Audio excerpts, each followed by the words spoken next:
Hey everyone, if you ever wanted a very comprehensive guide to the current patch 15.2, we're going to be covering everything that's changed in the past couple days, all the new comps, how to play them, what power-ups to choose, and when to go for each and every comp. So let's start off with the basics. Let's just go over a summary and then we'll go into each and every one of these individually. Starting off at the top, Juggernaut Ashe is by far the best comp right now. Pretty much if you default AD items and you're able to get to level 8, this is going to be a pretty good comp for you to try out. She also shares very similar items to Gangplank. Both of them love Rageblade and Kraken Slayer, so it's a great 2-comp combo if you are looking for that. After that, we have Crystal Gambit. Crystal Gambit is one of those Exodia comps because you just get a ton of bonuses from the cash out that you can use to snowball with. It is a little tricky though because you do need to hit Zyra and have a Crystal Gambit emblem, and then still do decently for a couple rounds before you get really good rewards.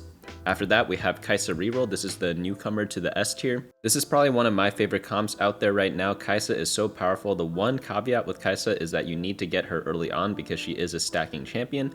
After that, we have Mentor GP. So the story as it goes, GP is still OP. So even though they nerfed him, he's still very, very dominant and fewer people are going for him. So instead of having 5 players going for Gangplank at one time, you could just be the solo Gangplank player in a lot of games. So that's the real big strength of him. He's much easier to hit. You might have to fight with like one guy out there, but generally one person ends up pivoting, going into something like Ashe or a completely different comp entirely. In the A tier, we have Yuumi. Yuumi's still solid. Luchador Volibear, very solid comp as well. My favorite part about both of these two comps is that they're pretty flexible in terms of their items. Like, yeah, you want best in slots, every comp does, right? But for Yuumi, she uses any AP crit items. She's not entirely that picky. For Volibear, he uses pretty much anything. Like, I've used attack speed build, I've used attack damage builds, I've used bruiser builds. All 3 builds work really well. He kills everything, no matter what you throw on him, so that's kind of cool there. Star Guardian, a very good vertical comp right now. Gnar Fast 9, definitely still viable. You could use this to go into Ashe, you could use this to go into legendaries. Both are very solid, just depends on your econ. Jhin reroll, very solid reroll comp. I think we're actually in a reroll meta right now. Like, we have these 2 comps up here. We have Jhin reroll, Katarina reroll, bunch of other ones as well.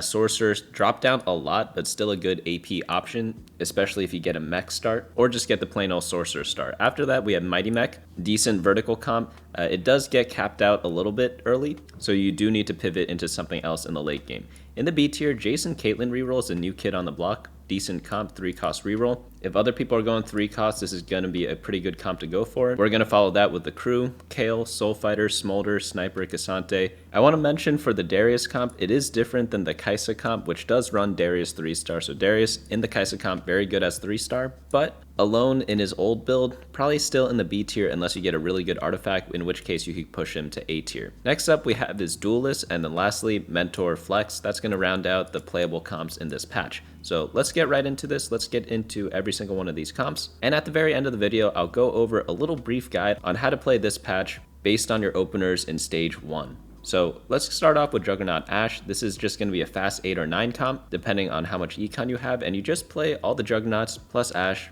and then you could cap it off with Zyra, Twist of Fate, anything like that in the super late game. So for Ashe, mandatory items, like absolutely mandatory, is going to be Kraken Slayer plus Rageblade. Third item doesn't really matter too much, but Kraken and Rageblade, you absolutely need them, unless you get something like Flickerblade, Fishbones, things like that. In those cases, you can change up the build a little bit, but for regular items, these are going to be the 2 go-tos. And you definitely want to start the game with at least one of those items with 1 or 2 Juggernauts on your board. Use maybe Gnar as an item holder, and then go into Ashe later on. In fact, we list out 3 different item holders you could use down here. For your tank items, doesn't really matter who gets them. It could be Set, it could be Dr. Mundo. Whoever you have upgraded and whoever costs more, put your tank items on that unit. In the back line, Zyra is going to be a pretty good late game cap. You could use her or Twist of Fate. Get anti-heal on them. Zyra likes mana items, and then Twist of Fate likes attack speed items such as a Rageblade. For the rest of your team, it doesn't really matter what you do with them, but for the power-ups, Ashe is going to really like Kahuna Huna. Very powerful power-up for her because she just attacks so often and then she triggers it a lot.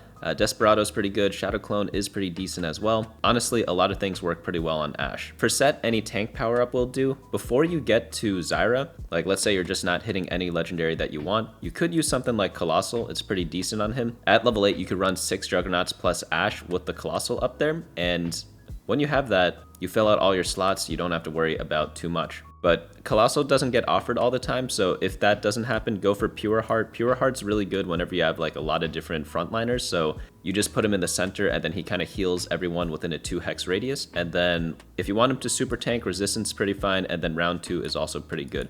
I don't really like Unstoppable on him as much anymore in the Juggernaut build. It is definitely usable, but they nerfed it a little bit, so not as good as it was before. As always, if you want a full, very in-depth write-out on the how to play section, head on over to the website bunnymuffins.lol/meta. We have like a paragraph plus for every single comp out there, along with recommended items and artifacts. And just so you know, this comp is very solid. You can get a lot of top 4s with this, but unless you get something really strong, such as an artifact item like Flicker Blade, or just win streak a lot in the early game, which will lead to capping out with a lot of legendaries, it is going to be hard to get first place without one of those 2 conditions. Next comp up we have is the Crystal Gambit comp. Not too much has changed here. You just want to go into this if you do get the Crystal Gambit emblem. Don't play this otherwise. Like, you could definitely use Crystal Gambit as like a lose streak thing with 3 Crystal Gambit and then use a cash out, go to any other comp you want.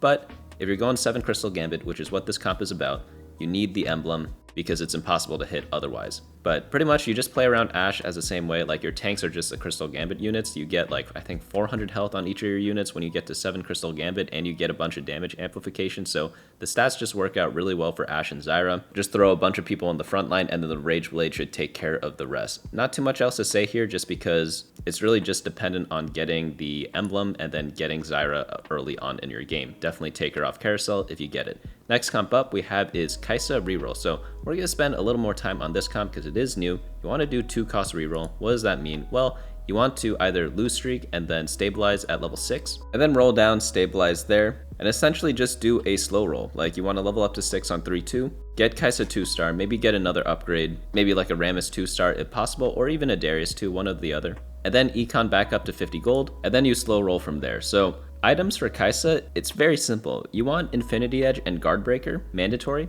and then after that, Guinsu's Rage Blade or Spear of Shojin. Nothing too complicated there. For tank items, make sure you have an Even Shroud on someone just so you reduce people's armor, and then you could itemize either Darius or a Kayle. If you get 3-star Darius, definitely itemize him. He literally uses anything.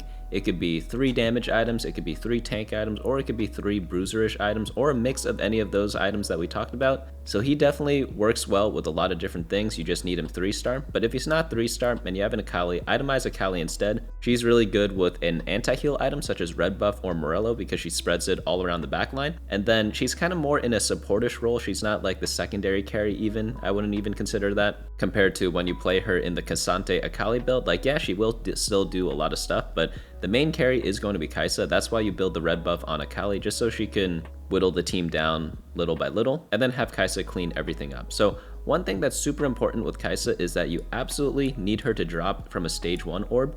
That way you can play her right as the game starts on stage 2, and then get stacks up, because if we read Kayle, her passive gives her 1 permanent attack damage per kill. So that's super duper important to know, because when you know that you need to stack her early, so you need to put her on your board early. You can't just play her once you get her randomly in stage 3. You need to start stacking her right away, because once you get the first stacks, it's going to be very easy to get your future stacks after that. After that, you just play all the supercells. That's going to be Darius, Akali, and Kennen. And then you could choose 2 paths. So the first path here is playing it with Rammus. Rammus is pretty solid. He's a good tank. This comp does lack a lot of tanks, so Rammus kind of fills that role out pretty easily. That's why you could also play this from a Rammus drop early on and get him XP starting from the get-go. So another way to build this comp is to play it with Mentor. You could do 4 Supreme Cell, 4 Mentor, and then the Mentors are doing crazy stuff. Udyr's kind of red buffing everyone. You don't need red buff in this build. I need to update that. And then Kabuko and Udyr are also providing pretty solid frontline. For power-ups for Kayle, the best one is probably going to be over 9,000. Over 9,000 is really good because it just gives her a lot of stats, and when you play her from the beginning, over 9,000 becomes extremely good. So combining that with her stacking from her passive, you're going to get a very powerful Kayle as the game goes on. You could also do max attack, which is going to be a power-up that gives her bonus attack damage every 2 takedowns. So it's kind of like the same thing as a regular passive, but it's just a nice way to kind of stack her and scale her throughout the game. Rammus is going to be using Unstoppable or Body Change. Honestly, the power-ups on Rammus are not as important as the ones on Kayle, so just go with anything here. As long as it makes him tankier or provides some form of utility for your team, it's probably going to be more than good enough. Another thing to make note of is that when she is going to be played in the early game to get stacks, you really need to play her with Supreme Cell, because Supreme Cell has a little bonus effect where the person who is Supreme gains more damage amp, but also executes enemies below 10% health. So what that means for Kai'Sa is that when you have the Supreme Cell active, she's going to get a ton of killing blows because she has that little execute effect. So make sure when you run this, it's not enough to just have her early. You need to have her plus one other supercell. Most likely it's going to be Kennen, and then she's going to stack up and grow and carry you throughout the game. Next build up we have is going to be Gangplank Mentors reroll. So as I said before, GP is still OP, and his build is pretty much exactly the same. Nothing's changed in this. So you just need to be relatively uncontested. You need to hit GP too early. That way you can farm infinite gold. And by the way, he still does farm infinite gold. And lastly, you need stretchy arms power up. So yeah, pretty much just stretch your arms in the bag and put Kraken Rageblade on him early on.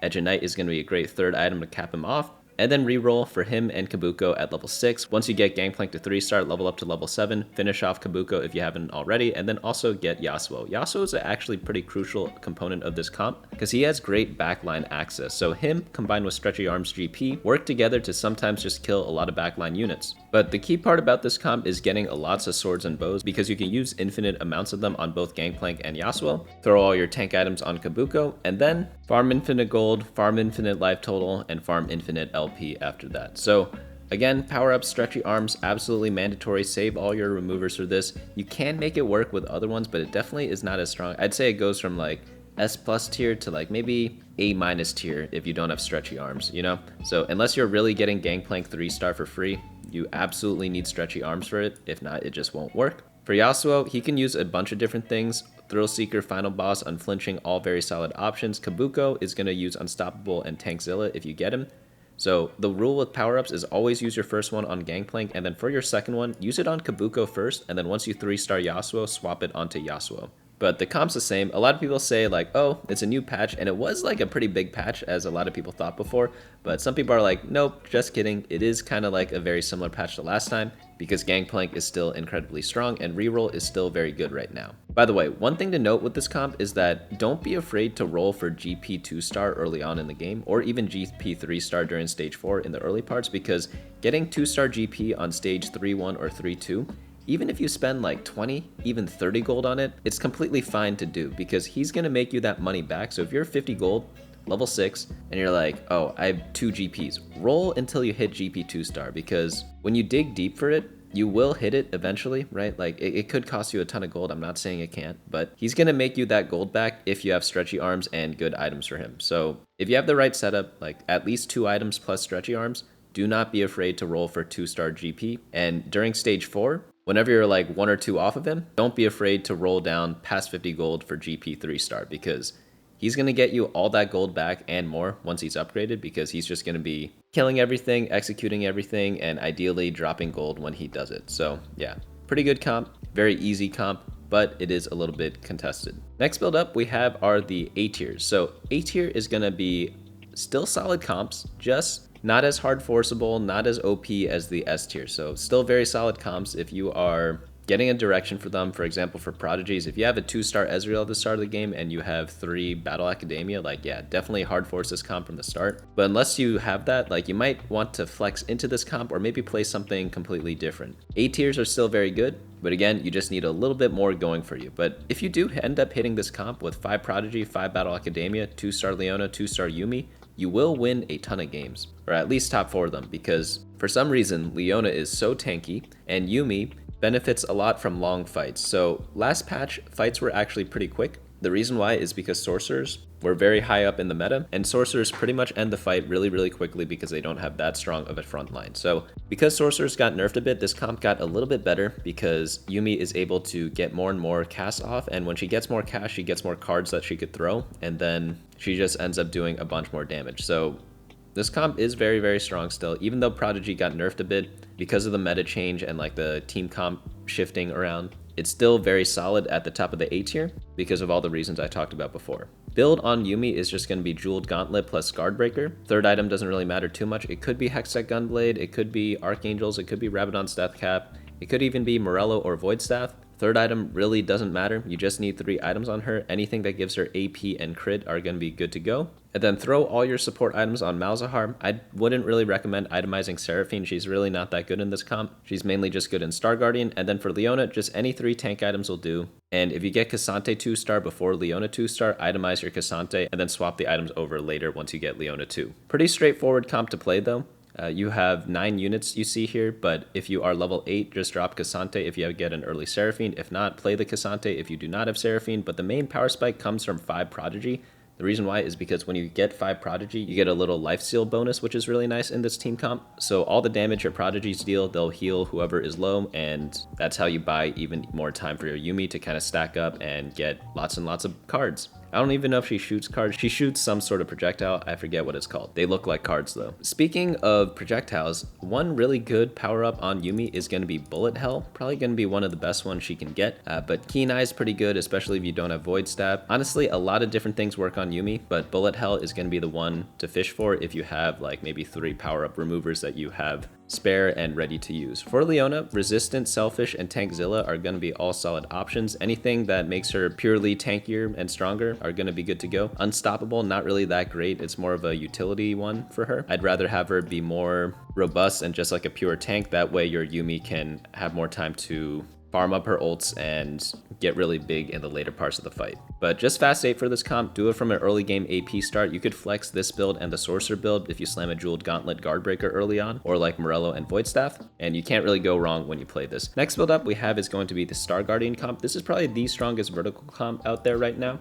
Jinx is a very solid unit, Poppy is very tanky, and if you ever get Star Guardian Emblem or one of the Star Guardian augments, it's going to make a lot of sense to play this build because Star Guardian Emblem is so good because you just get more Star Guardian bonuses and you get to play any flex unit you want essentially. So if you get Star Guardian Crown or something like that at the start of the game, or if like you get an early spatula and you can build the emblem, just go for this, hard force this comp. And another good thing about this is that it uses all sorts of items. You could use AD, AP, or tank items. You use everything. The only items this doesn't use is bruiser items like Sterix Gauge, Edge of Night, things like that. But pretty much any item component, there is some use for it, and it's a very good way to play this comp. So what I really like to do is play it with Star Sailor. Star Sailor is pretty good when you use it on both Poppy and Jinx, or whoever your primary carry is, because it allows the Star Sailor to heal the other one based on their damage dealt. So that's kind of a nice thing to get, but they do work without Star Sailor. You could do a bunch of other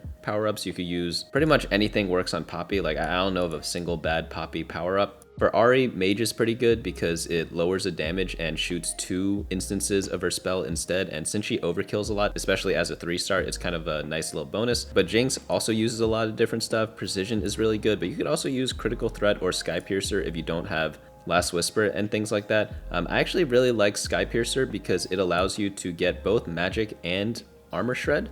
And in a comp that does both types of damage, because Jinx, Seraphine, and Ahri are going to be the main damage dealers, getting something like Sky Piercer is very valuable because you don't need to build 2 items, so it saves you 2 item slots. You don't need the Void Staff, you don't need the Last Whisper when you do that. So it gives a lot of value to teams like this. So a lot of people are wondering like, oh, why do these other weird power-ups even exist if they're not like the best in slots? Well, it just really depends on the comp and how you use them. And if you use them to their max value, like you can with this comp, it becomes really good. But yeah, pretty basic comp, very easy to play. If you're a beginner, this is going to be one of the go-to comps if you ever get one of the emblems early, because it's really easy to play, and right now it's very powerful. Next build up we have is the Gnar Fast 9. So in this build, you start off the game, you have a Gnar, you have a Rage Blade, you have some Juggernauts. Like, yeah, you pretty much just won the game already, because all you have to do is live until level 9, and it's very easy to do that, especially if you get Shadow Clone on Gnar. And then you go level 9, play around Varus, Zyra, and Twist of Fate, play 6 Juggernauts, and yeah, that's all you really have to do.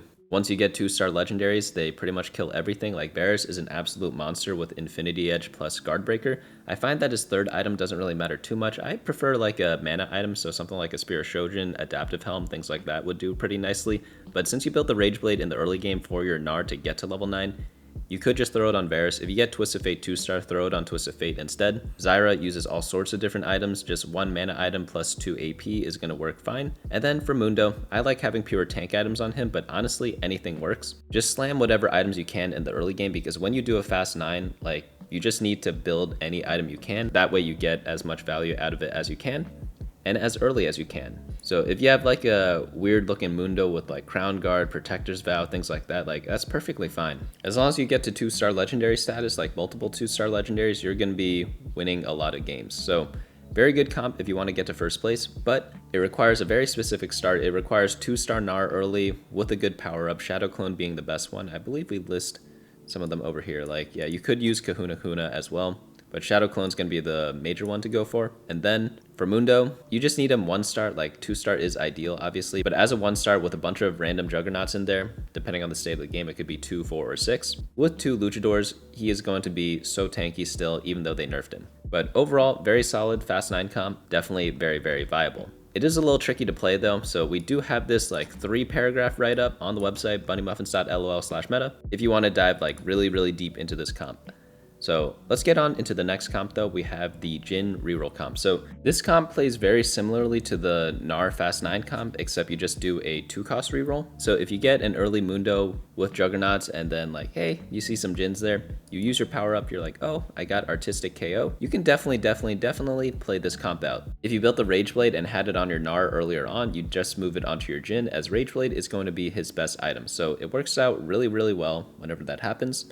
And yeah, as long as you have Artistic KO, Jhin with Rageblade, Giant Slayer, Infinity Edge is going to be dealing a ton of damage. If you do get an artifact or radiant item, don't put it on Jhin though, put it on Mundo. It's going to be a bit better, because if Mundo lives, Jhin is going to be able to ramp up with his Rageblade, because it's just needing to wait for the passage of time, which gives him more attack damage, and eventually he will finish everything off with the Mundo. But the way to play this comp is just 2-cost reroll, very simple. Go to level 6, stabilize with 2-star Jhin, 2-star Mundo, generally at stage 3-2. Econ back up to 50, and then slow roll until you hit both of them. For power-ups, we already talked about Artistic KO. It's absolutely mandatory. He's not great with the other ones. Like, it's probably like a 1-tier difference. And then for Mundo, he could use a lot of different stuff. Probably Resistant is the best pure tank one. My favorite personally is going to be Pure Heart. But standalone is also good because you literally have him stand alone in a lot of different cases, so that one works out pretty well. I wouldn't stress too much about Mundo's power-up though, just focus mainly on the Jhin to make sure you get Artistic KO first. The reason why is because Artistic KO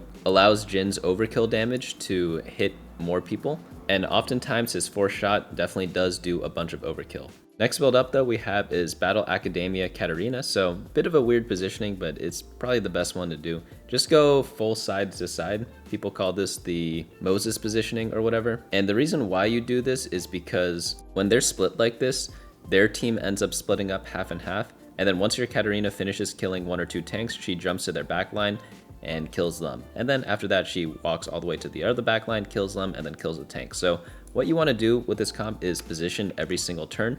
Wherever their carries are, you want to be on the same side of them. So you want to be doing swaps like this, where you have your Void Staff on the same side as your Katarina and your main tank there. Sometimes you have 3-star Rakan. Rakan is very good as well. So if you have 3-star Rakan, you can definitely use him as your main tank instead of Leona. So again, just position every single fight and make sure you have more people on your side than the other. So normally in TFT, you face on average like 3 different players. Just scout them. If they have 2 on the right, 1 on the left, then be on the right. If they have 2 on the left, 1 on the right, be on the left. Another very important thing to do when you are playing this comp is make sure you have Executioner in. A lot of people, they make this very beginner mistake of, oh, I'm level 5, let me play 5 Battle Academia. So essentially, they're in the early game, they're level 5, and they're like, oh, let me just play these 5 units. Wrong, don't do that. So if you have like a Kalista or whoever as an Executioner, play them over someone else. It doesn't matter if you're running 4 Battle Academia. You absolutely need Executioner in at all times, and this same logic applies to 7 Battle Academia. Like, the bonus isn't really that much.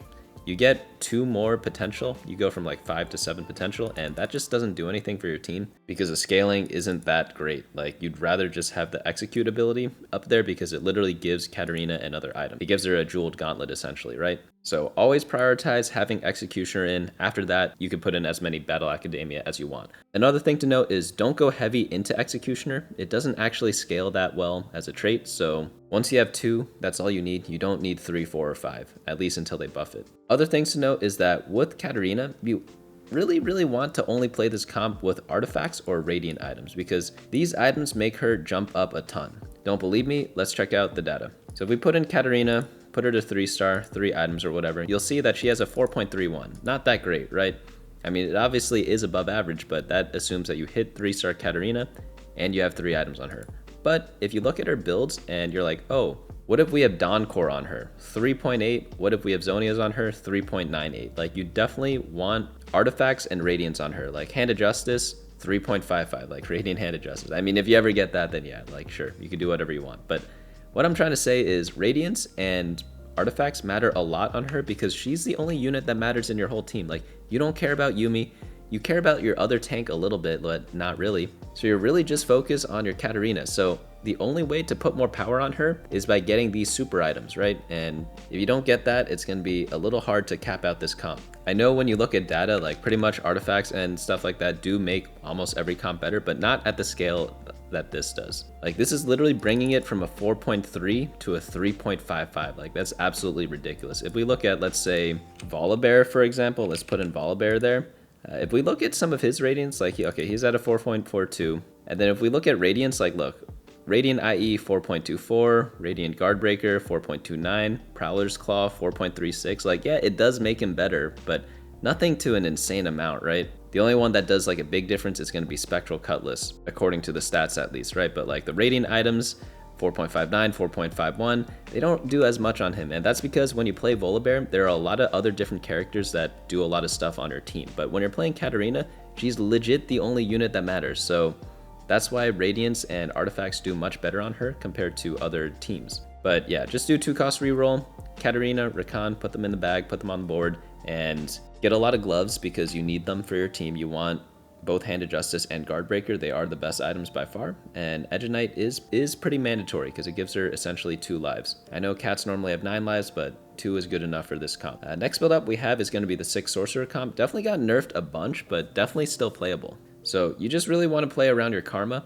She's absolutely bonkers still. If you get, what is it called? Yeah, Efficient or Mage or Shadow Clone on her, definitely very nice stuff. Keen Eye's good if you don't have Void Staff yet. But if you get an AP opener, if you get a Mech opener, think about going Karma because she's still good despite the nerfs. And once you get this 3 item combo on her, she's going to be very, very, very strong. All you have to do is do a fast 8 on this comp, roll down at level 8 for Karma 2-star, get her, level up, maybe get Gwen, maybe you have a 1-star Gwen, you could replace either Kennen or Ahri when you get that, and then drop your utility items onto her. She's really good with both Morello and Void Staff because she hits pretty much the entire board, and Edge of Night just helps her live a lot longer, so that way your Karma can get the benefit of the Morello and the Void Staff, and since Sorcerer, they kind of deal damage to a lot of random stuff. So essentially when you kill someone, they deal max health damage to 2 random enemies when you're at 6 Sorcerer. You end up doing like a lot of trash damage. And the way to keep that trash damage up is by having your Morello active. That way they can't get healed back up. So it's a pretty good item build and Gwen is going to be the best user of it. Before Gwen, you could put the Morello onto Lux. Lux has like a small AoE. It's not the best, but it is what it is. You just gotta do whatever you can. At level 9, you want to add in Braum. He's just like a natural legendary to put in. And when you play this comp, you need to position a lot. So similar to the Katarina build, where you want to position every single game, the one difference is that in this build, you want to focus on where their weak tanks are. So normally when people play TFT, let's reset this board. Let's put in all the Juggernauts, for example. So 1, 2, 3, 4, 5, 6. All right. So normally people have their main tank on one side and then their weak tanks on the other side. So let's pretend that Set is the main tank in this case. So he's got all the items. What you want to do when you have your Karma is not have her here. You want to have her over here. That way she hits Aatrox, Naafiri, and Mundo, kills them, and then you trigger your Sorcerer buff. That way your Sorcerer buff spreads all over the board, and it's a pretty big difference because oftentimes it's a difference between killing and winning by 10 units or just killing no units at all and taking a 10-unit loss. So positioning is super duper duper important on this comp. You just want to line up on the opposite side of their main tank. Another thing you want to do is try to keep your sorcerers together. So I do have them spread out a little bit like this, but what you should try to do is have them kind of somewhat hit the same targets. Like I know some of them have AoE, but when they hit the same target, you get more triggers of the sorcerer bonus, but you don't want to group up too much because if you group up too much, their Jarvan's going to jump and stun all your people. So there's like a delicate balance. You want to keep some of your sorcerers close, but then don't overcrowd wherever your Karma is. But if you scout and see that they have no Jarvans, you could just like literally put everyone on one side, all your sorcerers at least, and have them all hit the same unit. But if they have AoEs, if they have like Yone, if they have Jarvan, you don't want to do that because they AoE stun your whole team. So just scout and pay attention to that. But most important thing when you are scouting is just put Karma on the weak side of their tanks, and that way she starts the Sorcerer chain earlier. Next build up we have is going to be the Mighty Mech build. This one is just going to be a vertical comp. It's still based around Karma, but the Mech unit is pretty decent. It's a good comp if you don't have like too much money, because you do run a lot of 1-cost units, and you also run Gangplank early on in the game, and he just farms infinite gold. So if you are in one of those games where you have Mech and you're like, oh, I want to go for Karma, but the issue is that you don't have that much gold, you can't like fish for Gwen or something like that, because maybe other people are going Sorcerers as well. What you can do instead is go for this Mech build. So it stabilizes around 5 Mech, and then once you hit Yone, it's a pretty big power spike at 7 Mech. And because you're running a lot of 1 and 2 cost units, it's much more affordable than compared to, let's say, the Luchador Edgelord build with Volibear. You definitely still want to play him, but you don't need everyone 2-star. I mean, obviously, ideally it is, but it's kind of another way to play around Karma, and it's really good in the mid game because you could play 5 Mech, and that stabilizes you pretty hard in stage 3 and 4. In the late game, this build does fall off though, so you probably want to pivot into something else. But if you're playing Sorcerer and you get a bunch of like non-Sorcerer items, which happens quite a bit, you could think about going into a Mighty Mech build, and instead of fishing for Gwen, you're going to be fishing for Yone instead. Next build up we have are going to be the B tier. So one new comp this week is going to be the Caitlyn Jayce Battle Academia reroll. This comp also likes splitting the teams up a lot because you want Caitlyn to hit the corner unit. So put your team opposite the enemy team's carries. So if their carries are top left, put your Caitlyn bottom right. If they're top right, put her bottom left. That way she has a chance to snipe the enemy unit, and at 3-star with an Infinity Edge, she definitely does that more often than she does not. If you're facing this comp, put a unit in front of your main carry. For example, earlier today I was running Smolder, and I did have a lot of protectors in because I went Smolder Protector, but normally my Jhin is like somewhere over here, and when I faced a Caitlyn player, I just placed her right there and she ate every single shot. And since she's a protector, she puts a shield onto Smolder as well, so even after she died, she was still protecting Smolder. So it is a nice way to kind of soft counter this comp and definitely delay a lot of the power that Caitlyn gets. But overall, to play this comp, you want to get Jayce 3 and Caitlyn 3. Items for Caitlyn is Shojin plus Infinity Edge. Third item, you prefer the Guard Breaker, but whatever you get is whatever you get. Jayce, Standard, Sterix, Bloodthirster, Titans combo is going to work just fine. And then Leona main tank, get an Even Shroud on her. Sometimes your Caitlyn does hit the frontline units anyway, so it's going to proc on that. And when she's hitting the backline, she honestly doesn't need any armor shred because she does so much damage to them that it doesn't really matter in a lot of cases. But obviously 3-cost reroll for this comp, that means you rush level 7 and then roll down there, stabilize, and then econ back up and then slow roll. And because 3-cost reroll is very expensive, especially when you need 2 of them, you often only want to play this when you are in a high resource portal, things like gold subscription or loot subscription or scuttle puddle, crab rave, things like that. The reason why is because getting one 3-star 3-cost is already so expensive, so imagine getting 2 of them. That's even more expensive, and you pretty much need that when you play this build. You sometimes play around with Leona and Yuumi as well, so it ends up being a very, very expensive build. Some power-ups to pick on this comp is going to be weights for Jayce. He has time to kind of stack them up, so it's pretty good. Caitlyn, Shadow Clone is pretty nice, and then Mage and Precision also work. Mage is probably like my favorite pick because sometimes she overkills, so if you have Mage, it reduces the damage, but you cast twice. It's kind of like a nice combo to have, so you get like an extra shot. But pretty much, there are 2 conditions that make this comp playable, and that is Jayce drop from stage 1 orb or a Silvermere Dawn. Silvermere Dawn instantly turns his comp to S tier as Jayce's AD ratio is super high, and you pretty much get a free game. So if you are in Artifact Anvil, that's another way to kind of play this comp. But yeah, pretty much in the how to play section, we talked about it a little bit already. Like, you want to position opposite side of the enemy carries, do this Moses positioning, and yeah, it's kind of funny that both Battle Academia comps like the Moses positioning, even though the carries are completely different. But yeah, pretty solid comp, definitely should be playing it. Crew, pretty basic reroll comp. You do 1-cost reroll until you get Malphite or Sivir 3-star, and then after that, you level up to 6, and then you roll until you get everything 3-star, so Shen plus Ziggs. Super easy comp to play. You want to play this from a game where you have a Malphite 2 and Sivir 2-star in the early game. If not, it's not really worth going for because you really just need one of them 3-star super early. That way you unlock the 1 crew benefit where you get no change on the unit odds, and that's super duper important. Like, nothing can replace that. So if you don't have a lot of one of the crew units, don't even consider playing this comp. But Sivir, she just likes the Infinity Edge Guard Breaker. Third item, I don't really think matters that much, but I like Shojin on her. Malphite, Stoneplate is probably mandatory. And then the two other tank items probably don't matter as much, but getting pure tank items is probably preferred rather than the utility tank items. In the backline, you want Ziggs, Rageblade, Hat, and Void Staff. Pretty solid combo. Like, Ziggs can use anything, just throw your leftovers on him. He could use like Nashor's Tooth. Rageblade I think is the best item on him. He could use stuff like Giant Slayer, like anything you want, just throw it on Ziggs. Even double Rageblade works on him too, because he's kind of like a weird champion. He likes AP, but he also likes attacking a lot. That's why you want both attack speed and AP on him. On the backline, power-ups, you're gonna put it on Sivir at first. If you get 3-star Ziggs, you could switch it onto him, but Precision or Sky Piercer are both very good options. Sky Piercer is good because you deal both physical and magic damage. Malphite standalone's good because you're already in standalone positioning and you like the Stone Plate a ton, but Resistance, Pure Heart, Round 2, all of those work out really fine as well. Pretty simple comp though, very easy to play, very good beginner comp if you are into that. Next comp up we have is Kayle Reroll. So first thing you want to do is when you get her in stage 1 from like the drops or whatever, maybe you started with her, just pop the power up on her. If you get over 9,000, you could just hard force the comp for sure. If you have like any Rageblade or best in slot item component, because once you get her stacked up, it's pretty hard to stop her. And in case you didn't know, over 9,000, it gives you a bunch of random stats, but it's like kind of tailored, so you pretty much always get good ones, and it just leads to a lot of good stuff. For tanks, you could use Zac or Mundo. If you have 3-star Zac, put it on Zac. If you have 3-star Mundo, put it on Mundo, but they are not as important. Like, you really just need Kayle 3-star.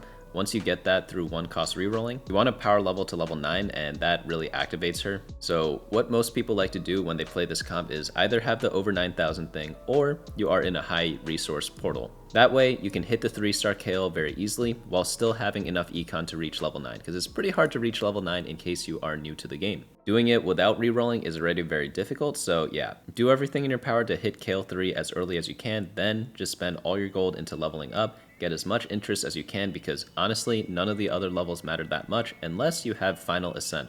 Final Ascent gives a little bit of power at level 7, but the tricky part about Final Ascent is that you get even more power at level 10. So if you ever get that, you want to stop all your plans, go to level 9 and level 10, and in order to do that, you need as much gold as possible. I only recommend that if you have like hedge fund at the beginning of the game, because it's pretty hard to get to level 10. Like I already said, it's very hard to get to level 9, so imagine how much more difficult it is to get an extra 84 gold needed to get to level 10. But again, that's why you want to play this on high econ portal.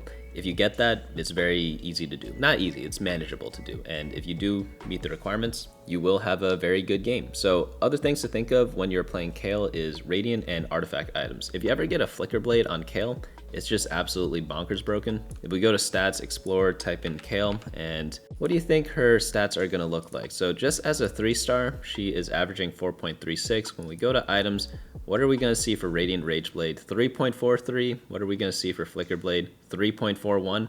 Absolutely bonkers stats on these two. It essentially bumps her up a full placement. So if you ever get one of those, click them and go for it. Another honorable mention to Static Shiv and Sniper's Focus. But for her other items, just do Jeweled Gauntlet Guardbreaker. That works on like 99% of AP carries. Tank items doesn't really matter that much. Oh, also special mention, you do not need any Magic Shred on Kayle, because at level 6 she gives it to her herself. So that's one little bonus in this build. You don't need like one item that other comps normally need. Next build up we have is going to be Soul Fighter, Samira, and Gwen. I really only recommend playing this if you get like an insane Soul Fighter start, like you get 2-star Nefiri, 2-star Callista right away, and then you have like 1-star of some of the other people. Then yeah, go Soul Fighter.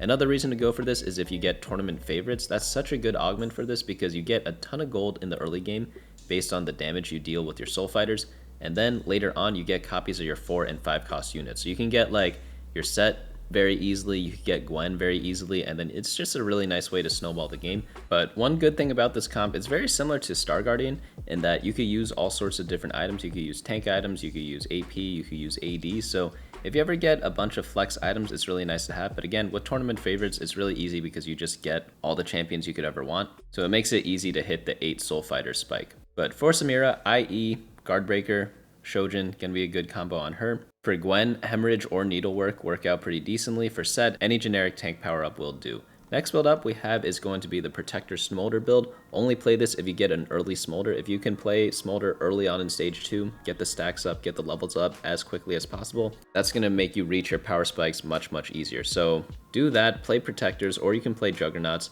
For Smolder's items, Infinity Edge is the only like mandatory item. The other two are kind of luxuries. Not luxuries, but they could be pretty much anything. So the next slot after Infinity Edge, you want either Spear of Shojin or Rageblade, and then third item doesn't really matter that much. It could be a Gunblade, it could be a Giant Slayer, it could be a Guard Breaker. Any of those three items work, but they do help him kind of cap out his build. He's got like a lot of things built into his kit, like he gets attack damage from Monster Trainer, and then he also gets anti-heal already from his basic ability. So you don't really need to build that many things in this comp. You just need random tank items on your protectors and then damage items on Smolder. So one weird thing you could do with this comp though, with the power-ups, is that you could use the power-up that gives 15 levels to Smolder in the early to mid game, and then switch into Efficient or Mage later on. So I'd say Efficient is his best power-up, Mage being a close second, but getting to level 30 on Smolder is pretty important. So what people do is they do the plus 15 level up power up on him first and then swap out for Efficient or Mage later on. So if you can save your power up rerolls or your fruit rerolls whenever you are playing this build to get like a super cap, if you want to call it that. But apart from that, regular tank power-ups on Nico are going to do just fine. Resistant, Selfish, Round 2, Tankzilla, anything like that is going to work out fine. If you get all-out Cassante, you can play it if you get a bunch of AD items on him. You could kind of run like a 2 carry build. That I would say is a very high cap, but definitely not mandatory, and it is a little difficult to get to because Cassante, you're not building Cassante items, so you're mainly going to have a lot of tank items on your Nico, and yeah, All Out only works with a bunch of attack damage items, such as the Infinity Edge, Guard Breaker, and Edge of Night, but it is one way to kind of improve the build. You could also play this with Juggernauts. It's pretty much just a 6 Juggernaut frontline, play some random legendaries to complement him, and then obviously play Smolder. And one key ingredient in this build is going to be the Rise. In the Protector build, he gives you Strategist with the Janna, but most importantly, the Mentor buff with 1 Mentor and Rise gives you mana every attack, so it's kind of like giving him a Spear of Shojin, which is really, really nice. Not like a full Spear of Shojin, but like I think it's 2 mana per auto, but it's a very nice bonus for Smolder because he is very reliant on his cast. Next build up we have is Sniper Varus. This one's just a Juggernaut Sniper build. You could do 6 or 4 Jugs. Pretty much if you have a lot of attack damage items, you could play this. All Out Cassante, this comp got nerfed a lot. Definitely still playable, but Cassante not as strong as he once was, and it's also unplayable without the power up. So unless you use all your removers to get power up to get Cassante all out, it's pretty hopeless. So I would say only play this comp if you get an early Cassante. Like sometimes you get a 4 cost in stage 3. If you do that, you use your power up on him, you get all out, like great, play him. But if not, you probably want to play something else. His items do work in a lot of different builds, like you could flex between this and the Luchador build. Speaking of which, I think we accidentally skipped out on the Luchador build, so we're going to cover that right now. Luchadors are pretty much just going to be revolving around 4 or 6 edgelords. Both of them work. Like if you run 4 edgelord, you want to run Set. Set's really good because he gives you Soul Fighter for your Samira. But if you ever get an emblem, it's really easy to fit 4 Luchador, 6 edgelord. You pretty much always want to run 4 Luchador. Before the edgelord, like 4 or 6 doesn't really matter too much. Volibear, Smurfs, either way. By the way, for positioning, you want to position in this weird way that we have set up here. You don't have to do this exact positioning, but pretty much all you want is have this little like C shape or reverse C shape. That way, Volibear jumps to the front. Like, you'd also do this. It really depends. Sometimes people set it up like this. But pretty much the way Volibear works is when he switches targets, he like jumps. And sometimes when you build like this at the start of the game, he like jumps past and does his bonus proc right away. Whereas if you put him in the front line just like this, he just starts auto attacking and doesn't do anything special. And even if you put him second row, he's just going to walk up and attack. So if you like block his pathing a little bit like this, when this is set up like this, sometimes Yasuo walks over here first and then he jumps. Some people do it this way, that way Yasuo walks here and then he jumps. It doesn't happen all the time, but I'd say it happens maybe like 80-90% of the time that he does this. That's why you kind of want to set up in that way. But for items for Volibear, he could use all sorts of different things. As I said before in like, I think the start of the video, he could use the bruiser items like this, or you can literally just build him like a attack damage carry. You could build him like Gangplank essentially. You could put like Kraken Slayer, Rageblade, and Edge of Night. Like you could also use those builds. Like honestly, any build works on Volibear. It's actually kind of crazy. Why don't we check the stats? We have 4 Luchador, we have Volibear, and we're gonna look at some of his items. So this comp is averaging 4.04 right now.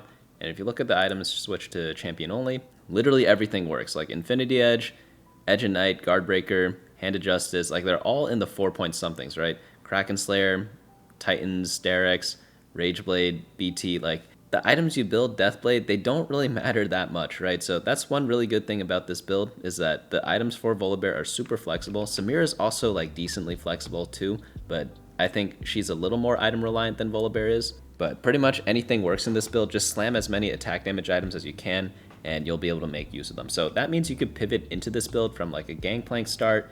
You could do this from one of the Juggernaut starts where you build AD items on your Gnar. So many different ways to get into this comp, so that's why I think this is a very good comp. It's very pivotable into, I don't know if that's a word, probably not, right? But it's just very easy to kind of use. For power-ups, I recommend either Serious Slam or Stretchy Arms on Volibear. Very powerful stuff. Samira can use pretty much anything, whatever you're missing. Like if you need armor penetration because you don't have it, use Sky Piercer. If you don't have an Infinity Edge, use like Critical Threat or whatever. Pretty much whatever you're lacking, or if it adds damage to her. Or if you're not lacking anything, pick whatever adds damage to her.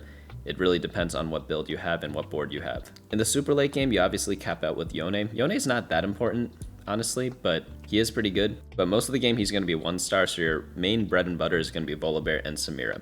It is tricky to get to for Luchador though, because Braum is kind of hard to hit. So at level 8, you want to be playing Set as like a pretty good tank unit. And again, he also gives you Soul Fighter to your Samira. If you ever get a Luchador emblem, just put it on Set, because then you could fit in like this whole build at level 8. And if you ever get Edgelord emblem, put it on Braum, because he makes pretty good use of it, because Braum can also use whatever items he pleases, similar to the Volibear. Well, let's finish off the B tiers. I just forgot about that comp. We must have skipped over it by accident. Darius reroll. We talked about this a little bit at the start. Like, he is mainly played because you played Kai'Sa, so I'm going to put like Darius main reroll in B tier, but with Kai'Sa, it's definitely A or S tier. And if you ever get good artifacts on Darius, definitely S tier. But a lot of games you're playing mainly around Kai'Sa and then doing Darius as more of a luxury later on. Luckily, Darius doesn't need very specific items. He can kind of use anything, but just 4 Supreme, 4 Mentor, same build as a Kai'Sa build as we saw before. The last comp we're going to go over today is going to be Duelist reroll. Not the best comp, but if you do get Keepers, it is still playable. Like, you just play it because Gangplank's good, but honestly, the other Gangplank build is better, so you don't really need to pay too much attention to this. But just to sum up at the top, I want to kind of give everyone like a quick little flowchart on how to play the game. So essentially, you want to focus on the S tier comps, but when do you want to do that? First, I said you want to reroll. So first things first, Kayle, if you get her in the early game, pop the power up on her. If you get over 9,000, play it, you could force Kayle. Next, if you ever get like a Jhin or Mundo orb, you could consider just hard forcing Jhin reroll. Same with Katarina, and same with Mentor GP. So I'd say Mentor GP is definitely hard forceable. Katarina, you probably want 1 or 2 items for her, or wait to see your augment and see if you get an artifact. After that, good options to have if you have a strong opener is going for Juggernaut Ashe if you get Gnar plus any sort of Juggernauts. And then if you have AP start, consider going either the Battle Academia Yuumi build or the Sorcerer Karma build. You could also consider going Sorcerer Karma if you end up with early mechs. And then if you start the game with a Malphite 2-star, you could consider rerolling the crew.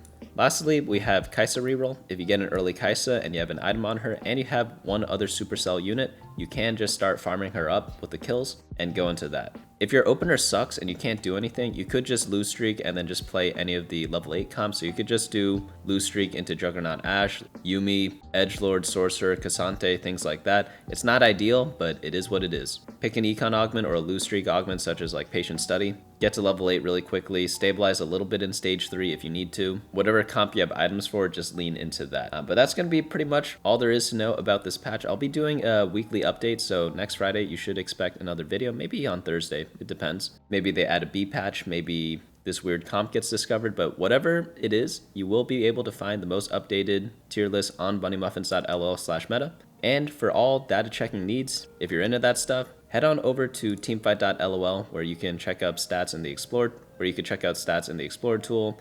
You can look up champions, items, traits, whatever you want.